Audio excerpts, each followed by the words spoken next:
سلام پاکستان 24 نیوز کے ساتھ میں ہوں مدیحہ سلیم۔ میں ہوں ذیشان بشیر۔ یوٹیوب پر براہ راست دیکھنے کے لیے سبسکرائب کیجئے youtube.com/24 news HD۔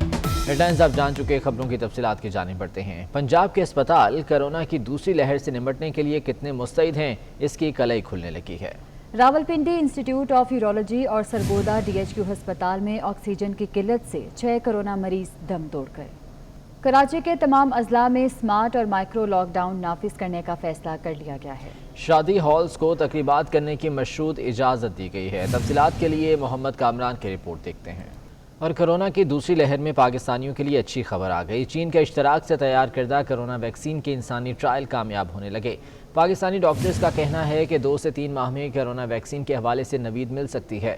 ذرائع کے مطابق ٹرائلز میں تاحال تقریباً 5000 پاکستانیوں کو ویکسین لگائی گئی ہے۔ اسلام آباد سے 2500، کراچی سے 1400 اور لاہور سے 800 افراد نے ٹرائلز میں شرکت کی۔ وائس چانسلر شفا انٹرنیشنل ہسپتال ڈاکٹر اقبال کا کہنا ہے کہ ٹرائلز کے مثبت نتائج سامنے آ گئے ہیں۔ جنہیں ویکسین لگی وہ صحت مند ہیں۔ ٹرائلز کے نتائج مرتب ہونے میں 3 ماہ لگ سکتے ہیں۔ ویکسینیشن کے 56 دن مکمل ہونے پر اینٹی باڈی ٹیسٹ ہوگا۔ ویکسین کے ٹرائلز روس، سعودی عرب، میکسیکو اور کینیڈا میں بھی جاری ہیں۔ کرونا کی دوسری لہر اور ایسے میں چین سے اشتراک سے تیار کردہ کرونا ویکسین کے انسانی ٹرائل بھی کامیاب ہونے لگے ہیں۔ پاکستانی ڈاکٹرز کا کہنا ہے کہ اس سلسلے میں 2 سے 3 ماہ میں نوید بھی مل سکتی ہے۔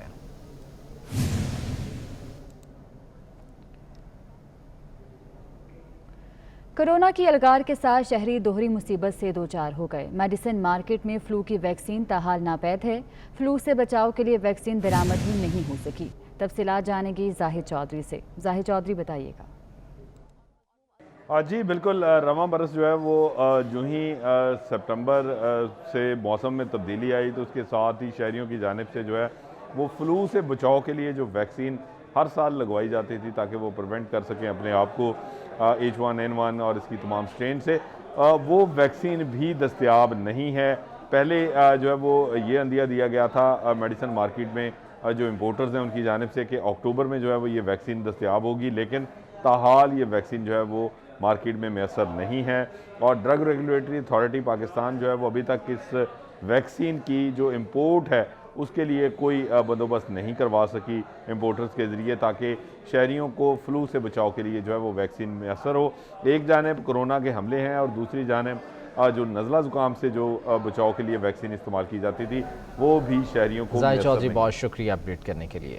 PDM کے پشاور جلسے پر حکومت اور اپوزیشن آمنے سامنے آ گئے۔ ضلع انتظامیہ نے کرونا کے باعث جلسے کی اجازت دینے سے انکار کر دیا، جبکہ اپوزیشن کا کہنا ہے کہ جلسہ ہر صورت ہوگا۔ وزیر ریلوے شیخ رشید کا کہنا ہے کہ وزیر اعظم عمران خان مذاکرات کے لیے تیار ہیں۔ مذاکرات کے دروازے کبھی بند نہیں ہوتے۔ چیئرمین سینیٹ صادق سنجرانی نے بھی مذاکرات میں ثالثی کی پیشکش کر دی۔ کیا ملک میں گریٹر ڈائیلاگ کی فضا پیدا ہو رہی ہے؟ وفاقی وزیر اطلاع شبلی فراز کا کہنا ہے کہ قومی اداروں کی کشتیوں میں 10 کے بجائے 100 افراد سوار کرنے کے برابر بھرتیاں کی گئی ہیں۔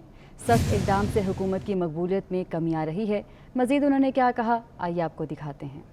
یہ بات تو طے ہے کہ جب تک کہ اداروں میں لوگ میرٹ کی بنیاد پر نہیں آئیں گے، وہ ادارے اگر صرف امپلائمنٹ بیورو بن جائیں گے جس میں کہ وہ صرف بھرتیاں کریں اور اس سے کام نہ ہو۔ فیکٹ یہ ہے کہ ماضی میں تو یہی ہوتا رہا ہے کہ آپ کی جتنے بھی ادارے ہیں، چاہے وہ PIA ہو، چاہے وہ اسٹیل مل ہو، چاہے اور کتنے ادارے ہوں، اسٹیٹ لائف ہو، ان میں اس طرح کی بھرتیاں کی گئی ہیں کہ جیسے کہ ایک کشتی میں 10 لوگ اگر سوار ہونے کے لیے کشتی بنی ہے، اس میں اگر 100 لوگ بیٹھ گئے ہیں تو ظاہر ہے اس کشتی نے ڈوبنا ہے۔ PIA کے اوپر اس وقت 10 سال کے جو لاسز ہیں وہ 450 بلین روپیز کے ہیں، اور وہ اب اس سال کرونا کے باوجود بھی انہوں نے کچھ آپریٹنگ پروفٹ کیا ہے، لیکن ان کے جو قرضوں کی ادائیگی ہے وہ اتنی زیادہ ہے کہ اس سے وہ نہ اپنے جہاز لیز کر سکتے ہیں، نہ اور کوئی اپنی